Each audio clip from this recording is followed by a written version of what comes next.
Hello friends, सुकुंदोपल में आप सभी का बहुत बहुत स्वागत है।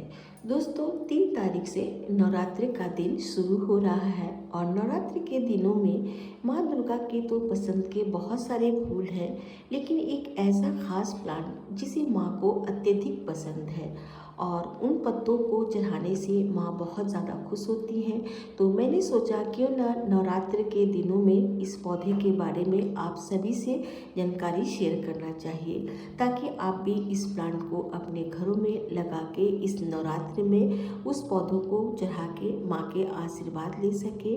और दूसरी, अगर प्लांट है आपके पहले से गार्डन में, तो उन पत्तों का यूज़ भी आप जान सके। तो चलिए आइए शुरू करते हैं। आज का वीडियो उसी पवित्र पौधे के बारे में है। तुलसी का पौधा जैसे घर के लिए एक पवित्र पौधा मानी जाती है, उसी तरह से यह पौधा भी एक पवित्र पौधा है। इसके पत्तों में बहुत ही अच्छी भीनी भीनी खुशबू होती है।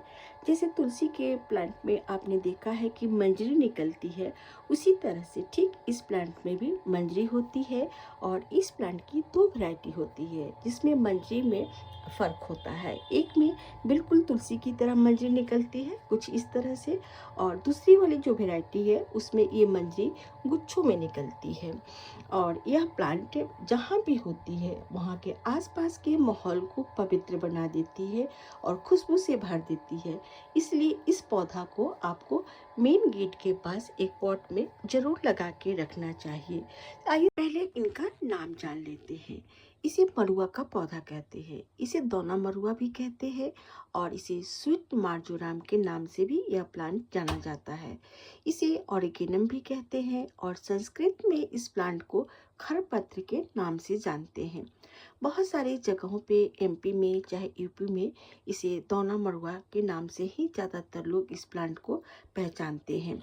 सबसे पहले चलिए इसके बारे में जानें कि इस प्लांट को कैसे हम लोग लगा सकते हैं। पहला तो आप इसको नर्सरी से खरीद सकते हैं इस पौधे को। दूसरी, अगर कहीं भी यह प्लांट अगर आपको दिख जाती है तो छोटी सी इसकी स्टेम कटिंग लाके आप लगा सकते हो, या फिर इसके मंजरी से आप ग्रो कर सकते हैं। उसमें सीड होते हैं, जहाँ भी इसके मंजरी को तोड़ के आप रख देंगे, प्लांट अपने आप ग्रो हो जाती है। वैसे भी यह प्लांट जहाँ भी होती है वहाँ पे बीज गिर के खुद मिट्टी में मिल जाते हैं और बरसात के मौसम में छोटे छोटे सीडलिंग ग्रो होते हैं, और जो कि बाद में एक बड़े पौधे के रूप में ग्रो हो जाते हैं।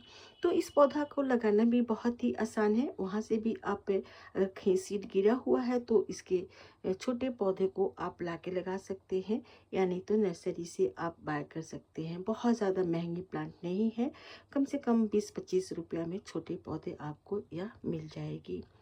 मरुआ के पौधों को किस जगह पे लगाना चाहिए, यानी ये क्या इसी ग्राउंड में लगाएं या पॉट में। यह एक ऐसा झाड़ूनुमा पौधा है, जैसे तुलसी की तरह होती है, तो आप इसको बड़े पॉट में भी लगा सकते हैं और ग्राउंड में भी लगा सकते हैं।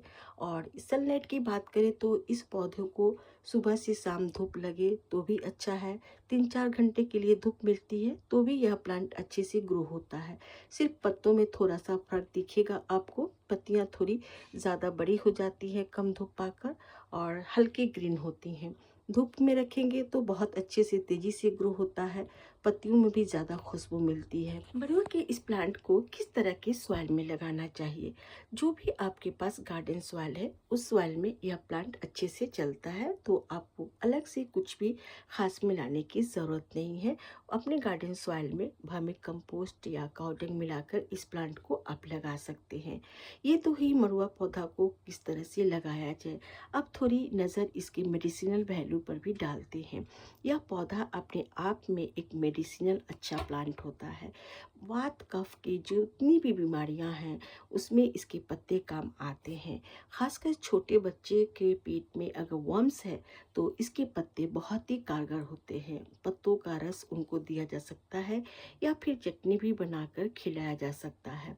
इसके पत्तों का बहुत ही अच्छी खुशबूदार चाय बनती है, जिसके सेवन करने से आपके शरीर की रोग प्रतिरोधक क्षमता बढ़ती है और साथ ही जितनी भी बात कफ की अगर कोई प्रॉब्लम है तो वह सभी दूर हो जाती है। और इसके पत्तों का सेवन सर दर्द में भी आप कर सकते हैं। माइग्रेन का दर्द अगर है तो आप इसको पत्तों को पीस के लुगदी बना लें और सर पे लगा लें। कुछ ही देर बाद सर दर्द में बहुत ही आराम आ जाती है। अगर ये फोड़ो फुंसी है, कहीं भी अगर नाक के अंदर फोड़े हैं या फिर आँख के ऊपर छोटी छोटी जो फुंसियाँ हो जाती हैं, उस समय भी इसके रस का प्रयोग आप कर सकते हैं।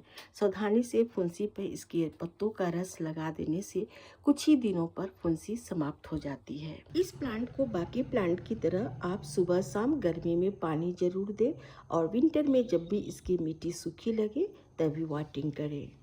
तोना मरुआ का एक ऐसा पौधा है जिसके मेडिसिनल वैल्यू और भी बहुत ज़्यादा है। इस पे जितनी मैं बातें करूँ कम पड़ेगा। और दूसरी बात है, स्पिरिचुअल वैल्यू क्या है इस प्लांट का। ऐसी मान्यता है कि घर के जो देवी देवता खास होते हैं उनको ये पत्तों बहुत पसंद है। इनके पत्तों को, मंजरी को, फूल को आप उन्हें अर्पित कर सकते हैं। साथ ही नवरात्रि के समय माता रानी को इसके पत्तों को चढ़ाने से माता बहुत ज़्यादा प्रसन्न होती हैं। और साथ में जहाँ भी मंदिर में, घर के मंदिर हो चाहे बाहर हो, अगर इसके पत्तों को आप चढ़ा देते हो तो आप खुद देखेंगे कि पूरा मंदिर इसकी खुशबू से भर जाती है, जो कि एक बहुत ही अच्छा पॉजिटिव वाइब्स लाती है और पूजा में बहुत ही अच्छे से ध्यान रखती है। मरुआ के प्लांट का एक और फायदा है, अगर आपके गार्डन में 2-4 पौधा इसका है तो इसकी महक से मच्छर बहुत दूर भागते हैं। उन्हें इसकी तीखी महक बिल्कुल नापसंद है, इसलिए इस प्लांट को भी आप अपने गार्डन में ज़रूर लगा लें।